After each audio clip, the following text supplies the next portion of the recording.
Division of Nepal on the basis of river and climate. 1. Division of Nepal on the basis of river. A. Koshi region. The area between Mount Kanchenjunga in the east and Mount Langtang Gosanthan in the west is called the Koshi region. The Saptakoshi has 7 tributaries: Tamor, Aran, Liku, Dudkoshi, Tamakoshi, Sunkoshi and Indrawati. This is the largest river of Nepal. The river is 720 km long, and its water discharge capacity on average is 1,564 cubic meter per second. It has been estimated that 22,000 megawatt of electricity can be generated from the river. The coverage of Koshi region is nearly 60,000 square kilometers. The largest tributary of Koshi River is the Aran and the smallest is the Liku. B. Gandaki region. The area affected by the Gandaki River from Mount Langtang in the east to Mount Dhaulagiri in the west is called the Gandaki region. The 7 major tributaries of the Gandaki are Trishuli, Budhigandaki, Dharaudi, Madi, Marshayangdi, Seti, and Kalagandaki. Believed to be named after Gandab Rishi, the river on its arrival to Chitwan district below Devgat is called Narayani River. The river flows through mid-Nepal and its coverage is nearly 38,000 square kilometers. The river is nearly 338 km long and its electricity generating capacity is supposed to be 21,000 megawatt. Of its tributaries, the biggest river is the Kalagandaki and the smallest is the Dharaudi. This is the deepest river in Nepal and has its average water discharge capacity is 1,713 cubic meters per second. C. Karnali region. The area affected by the Karnali River from Mount Dhaulagiri in the east and Mount Vyas in the west is called Karnali region. The 7 major tributaries of the Karnali are Humla Karnali, Magu Karnali, Thuli Beri, Tila, Budhiganga and Seti. The Karnali is called the longest river of Nepal and on its entry to India, it's called Gangara and in some places Sarao. The river flows covering the area of nearly 42,000 square kilometers. The length of the river is 507 km and its electricity generating capacity is supposed to be 32,000 megawatt. The average water discharge capacity of the river is 1,316 cubic meter per second. 2. Division of Nepal on the basis of climate. The climate of Nepal can be divided into 5 categories on the basis of geographical formation and altitude. A. Subtropical monsoon climate. Being called subtropical and arid, this type of climate is found in the Terai, Bavar, Dune and Chur area up to the altitude of 1,200 meters 4,000 feet. The temperature reaches up to 38 to 42 degrees centigrade in the summer while it comes down up to 15 to 5 degrees centigrade in the winter.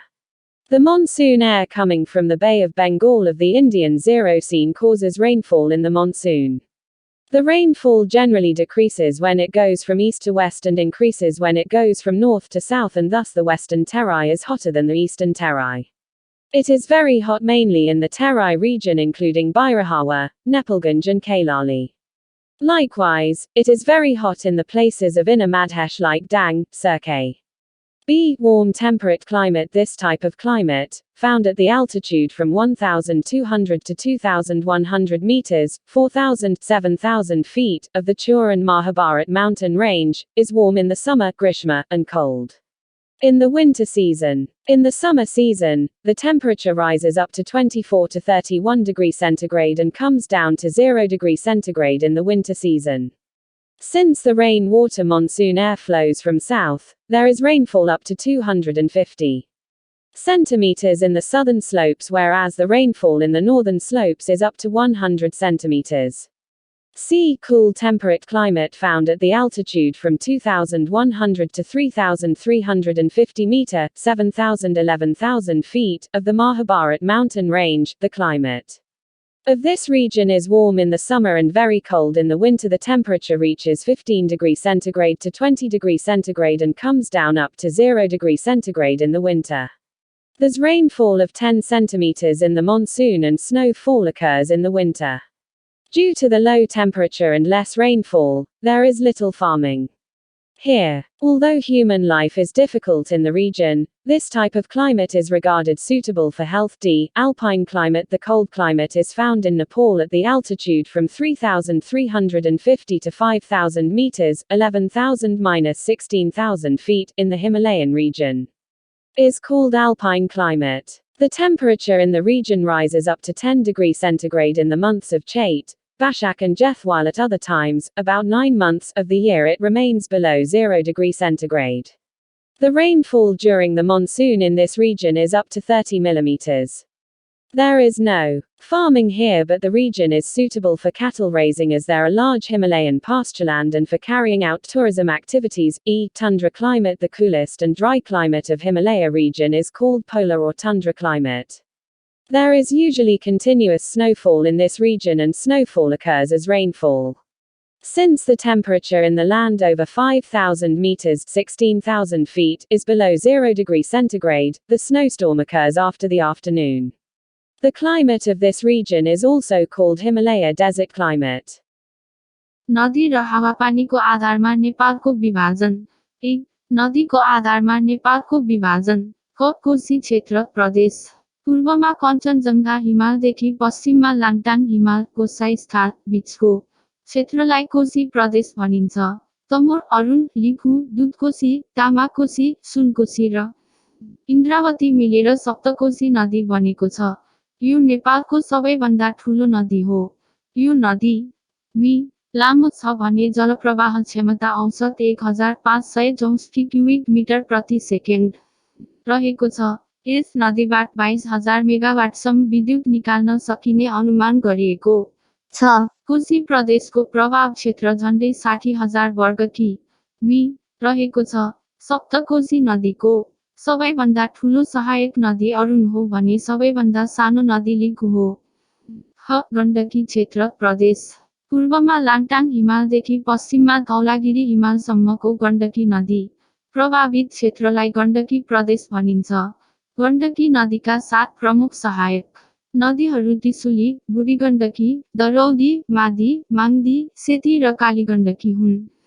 गाण्डव ऋषिको नामबाट नामाकरण गरिएको मानिएको यस नदीलाई चितवन जिल्लामा आएपछि देवघाटभन्दा तल नारायणी नदीको नामले चिनिन्छ। यो नदी मध्य नेपालमा बग्दछ, जसको प्रवाह क्षेत्र करिब 38,000 वर्ग कि.मी रहेको छ। करिब मि लामो यस नदीको विद्युत क्षमता करिब वा रहेको मानिएको छ। यसका सहायक नदीहरूमध्ये कालीगण्डकी सबैभन्दा ठूलो र दरौदी सबैभन्दा सानो हो। नेपालको सबैभन्दा गहिरो यो नदीले प्रति सेकेन्ड औसत 1713 क्युबी पानी प्रवाह गर्दछ। कर्णाली क्षेत्र प्रदेश।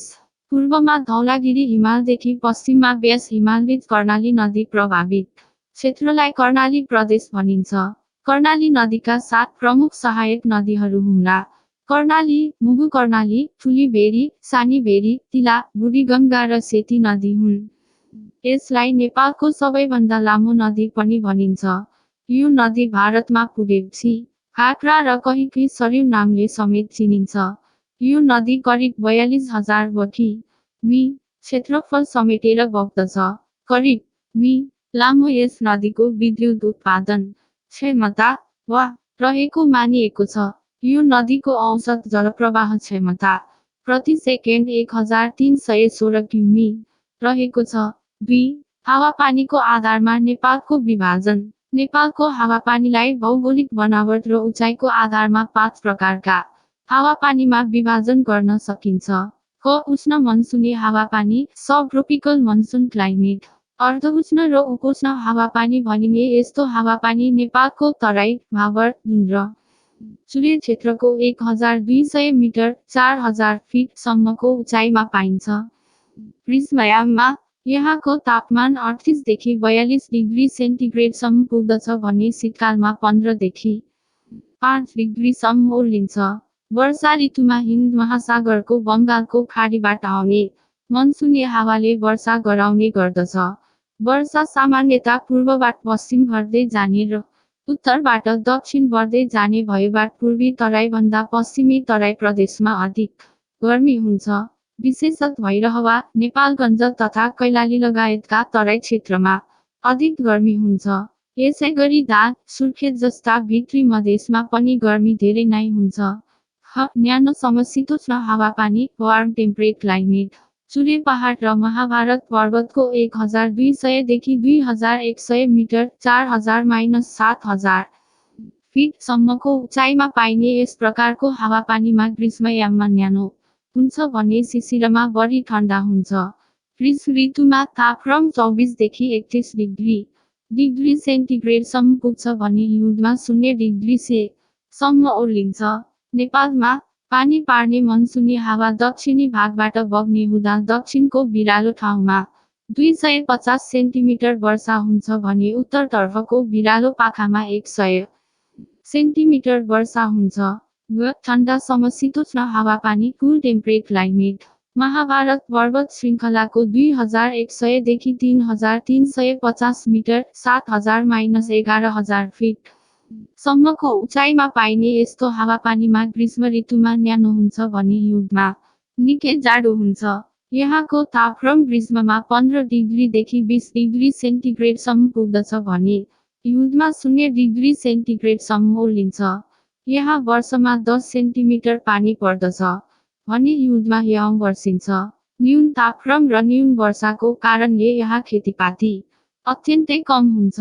यहाँको जनजीवन कष्टकर भए पनि स्वास्थ्यको दृष्टिले यस्तो हावापानी उपयुक्त मानिन्छ। लेकाली हावापानी, अल्पाइन क्लाइमेट। नेपालमा समुद्र सतहदेखि 3350 देखि 5000 मिटर 11000 - 16000 फिट उचाइसम्मको हिमाली क्षेत्रको ठण्डा हावापानीलाई लेकाली हावापानी भनिन्छ।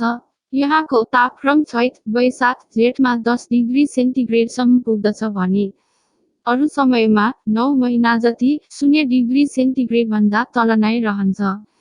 यहाँ वर्षामा 30 मिलिमिटर वर्षा हुन्छ। यहाँ खेतीपाती हुँदैन, तर यहाँका ठुला हिमाली फाँटहरूमा पशुचरण गराइने हुँदा यो ठाउँ पशुपालन र पर्यटकीय गतिविधि सञ्चालनका लागि उपयुक्त छ। ध्रुवीय वा हिमाली हावापानी, टुन्ड्रा क्लाइमेट। हिमाली क्षेत्रको अत्यन्तै चिसो र शुष्क हावापानीलाई हिमाली, ध्रुवीय वा टुन्ड्रा हावापानी भनिन्छ। यहाँ सधैँजसो हिमपात भइरहन्छ भने वर्षाका रूपमा हिउँ नै पर्दछ। 5000 मि 16000 फिट भन्दा माथिको भूभागको तापक्रम 0 डिग्री सेन्टिग्रेडभन्दा कम हुने हुँदा यहाँ मध्याह्नपछि हिउँको भीषण हुरी चल्दछ। यहाँको हावापानीलाई हिमाली मरुभूमि जलवायु पनि भन्ने गरिन्छ।